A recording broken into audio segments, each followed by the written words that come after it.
நம்முடைய மூளையில் ஒரு சிறிய பகுதி இருக்கிறது, அமைக்டலா. அது ஒரு அலாரம் மாதிரி.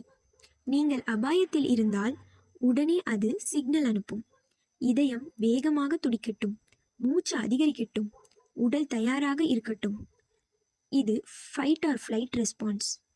1000 ஆண்டுகளுக்கு முன்பு இந்த அமைப்பு மனிதர்களை காப்பாற்றியது.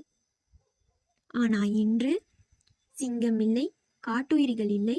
ஆனா interview, exam, relationship problem, financial stress, இவைகள் மூளை அபாயம் என்று தவறாக புரிந்து கொள்கிறது. அதனால்தான் திடீர் பதட்டம் வருகிறது. ஏனென்றால் நீங்கள் தினமும் அடக்கி வைத்த உணர்வுகள் இருக்கலாம். பேசாமல் வைத்த கோபம், அழாமல் அடக்கிய துக்கம், சொல்லாமல் வைத்த பயம், இவையெல்லாம் உள்ளே சேரும்.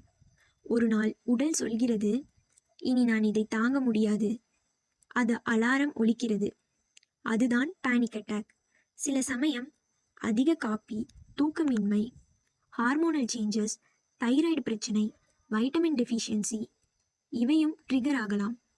ஆனா முக்கிய காரணம் ஓவர் திங்கிங். என்ன ஆகுமோ, நான் தோற்றுட்டா, எனக்கு ஏதாவது ஆகிவிட்டால், இந்த எண்ணங்கள் உடலை அலர்ட் நிலையில் வைத்திருக்கிறது.